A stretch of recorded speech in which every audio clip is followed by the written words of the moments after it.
সকল Assam exam preparation চেনেলটোলৈ আপোনালোক সকলোকে স্বাগতম জনাইছো।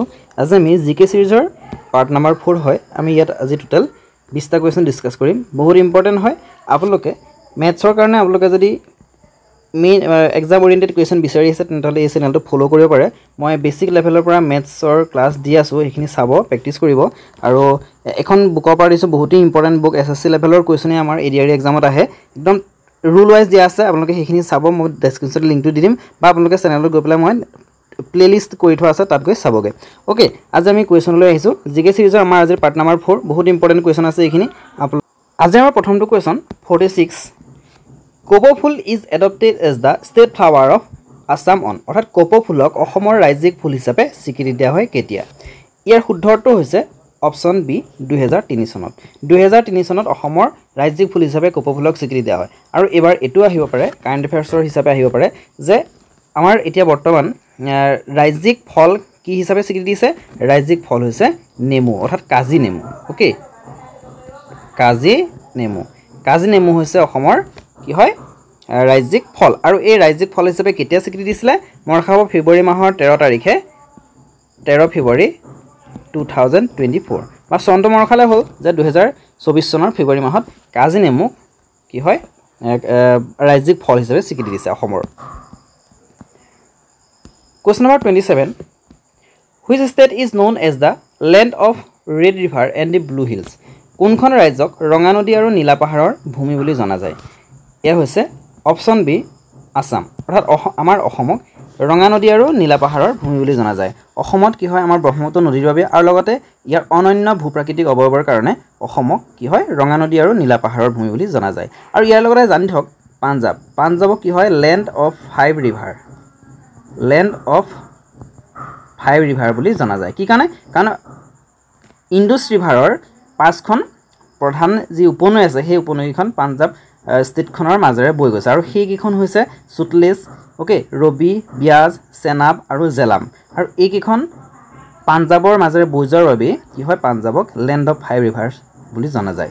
ওকে, আৰু এটা জানি থব ৰাজস্থানত আমাৰ একমাত্ৰ মৰুভূমিখন আছে, সেইখন হৈছে কি থৰ মৰুভূমি। ওকে, আৰু ইয়াৰ মাজেৰে অৰ্থাৎ থৰ মৰুভূমিখনৰ মাজেৰে এখন কি হয় নদী বৈ গৈছে আৰু সেই নদীখনৰ নাম আহে। ওকে, আৰু সেই নদীখনৰ নাম হৈছে Luni river.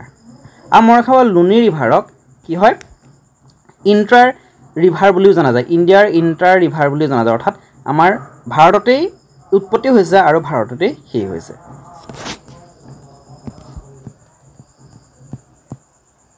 Question number 48 In which year the Manas National Park declared as a tiger reserve? কোন বছৰত মানস ৰাষ্ট্ৰীয় উদ্যানখনক বাঘ সংৰক্ষিত বনাঞ্চল হিচাপে ঘোষণা কৰিছিলে? ইয়াৰ শুদ্ধটো হৈছে অপশন সি 1973। ইণ্ডিয়াৰ কি হয় ব্যাঘ্ৰ প্ৰকল্প অৰ্থাৎ প্ৰজেক্ট টাইগাৰ বুলি এটা প্ৰকল্প আনিছিলে আৰু সেই প্ৰজেক্ট টাইগাৰৰ আণ্ডাৰতেই কি হয় 1973 চনত মানস ৰাষ্ট্ৰীয় উদ্যানক বাঘ সংৰক্ষিত অঞ্চল হিচাপে বনাঞ্চল হিচাপে ঘোষণা কৰিছিল। আৰু এই টাইগাৰ প্ৰজেক্ট কেতিয়া আনিছিলে? মনত ৰাখিব টাইগাৰ প্ৰজেক্ট আৰম্ভ হৈছিলে 1973 আৰু সেই তেতিয়াই কি হয় মানস ৰাষ্ট্ৰীয় উদ্যানক টাইগাৰ ৰিজাৰ্ভ হিচাপে স্বীকৃতি দিছিল। Question number 49 Which district of Assam has the highest number of tea gardens? অসমৰ কোনখন জিলাত সৰ্বাধিক চাহ বাগিচা আছে? ইয়াৰ শুদ্ধটো হৈছে অপশন সি ডিব্ৰুগড় কি হয় টি চিটি অফ ইণ্ডিয়া বুলি জনা যায়। ওকে, ডিব্ৰুগড়ত কি হয় সৰ্বাধিক চাহ বাগিচা আছে আৰু এইভাবে টি চিটি অফ ইণ্ডিয়া বুলি জনা যায় Dibrugarh. Question number 50 Amsang Wildlife Sanctuary is located in which of the following district? Amchang বন্যপ্ৰাণী অভয়াৰণ্য তলৰ কোনখন জিলাত অৱস্থিত? এয়া হৈছে অপশন বি কামৰূপ মেট্ৰত কি হয় এই আমচাং বন্যপ্ৰাণী অভয়াৰণ্যখন অৱস্থিত। ওকে, আৰু মনত ৰাখিব এই কাৰ্বি আংলঙৰ আমাৰ এখন বহুতেই ইম্পৰ্টেণ্ট এইটো পৰীক্ষাত আহি থাকে যে গৰম পানী ৱাইল্ড লাইফ চেংচুৰী। ওকে, গৰম পানীৰ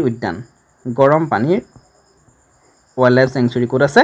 কাৰ্বি আংলঙত। Okay,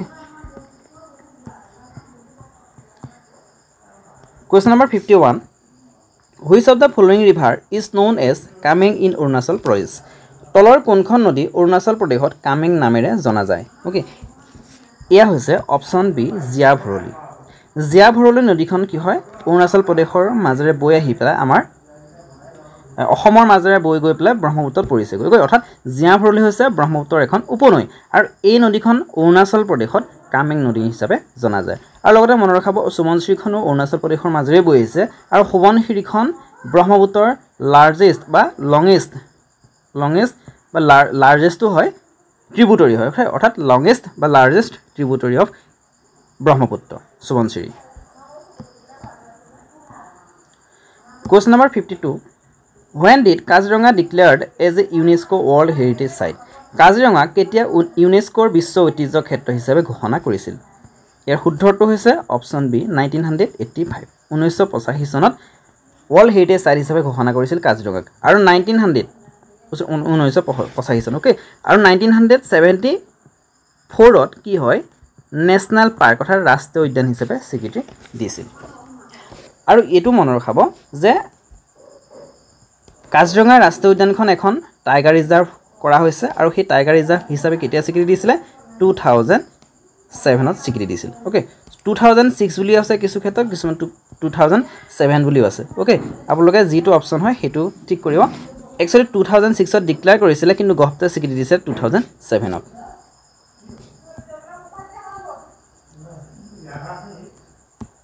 Question number 53 Which national park is most famous for the rare white-winged wood ducks as well as feral horses?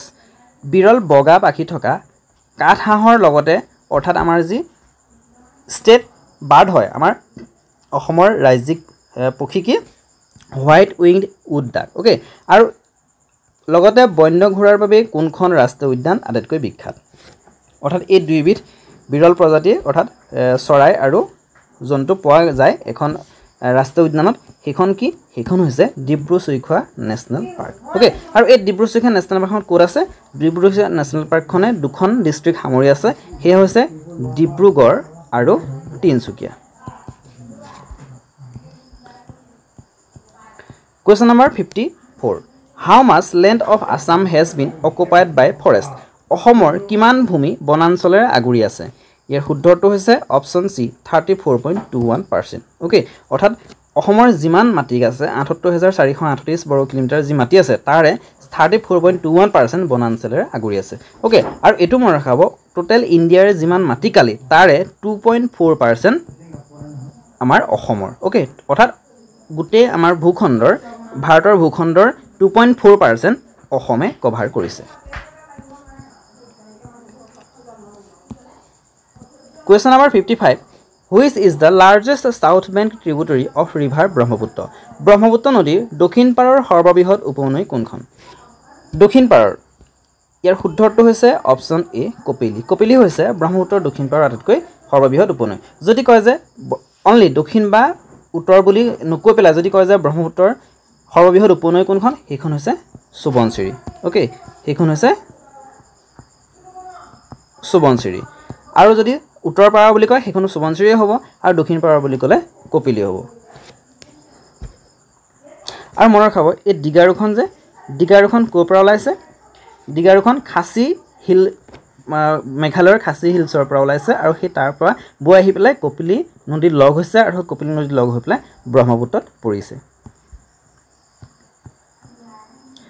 Question number 56 Which forest is known as Amazon of the East কোনখন অৰণ্যক পূবৰ Amazon বুলি জনা যায় okay ইয়াৰ শুদ্ধটো হৈছে option এ Dihing Patkai national park Dihing Patkai ৰাষ্ট্ৰীয় উদ্যান কি হয় অসমৰ অৰ্থাৎ পূবৰ আমাজন বুলি জনা যায় আৰু এই আমাজনখন কি হয় আমাজন এখন ওয়াৰ্ল্ডৰ ভিতৰতে ডাঙৰ এখন ফৰেষ্ট হয় আৰু সেই ইয়াৰ মাজেৰে এখন নদী বৈ গৈছে Amazon river okay Amazon river আৰু এই আমাজন ৰিভাৰখন ওয়াৰ্ল্ডৰ লাৰ্জেষ্ট ৰিভাৰ হয় লংগেষ্ট নহয় লংগেষ্টখন হৈছে নাইল ৰিভাৰ লংগেষ্ট ৰিভাৰ হৈছে নাইল ৰিভাৰ আৰু লাৰ্জেষ্ট ৰিভাৰ হৈছে আমাজন Question number 57 ইয়াত কৈছে যে in which places Manas river joins the Brahmaputra river কোনখন ঠাইত মানস নদী ব্ৰহ্মপুত্ৰ নদীৰ লগত মিলি যায় ইয়াৰ শুদ্ধটো হৈছে অপচন এ যোগীঘোপাত মানস নদীখন কি হয় ব্ৰহ্মপুত্ৰৰ লগত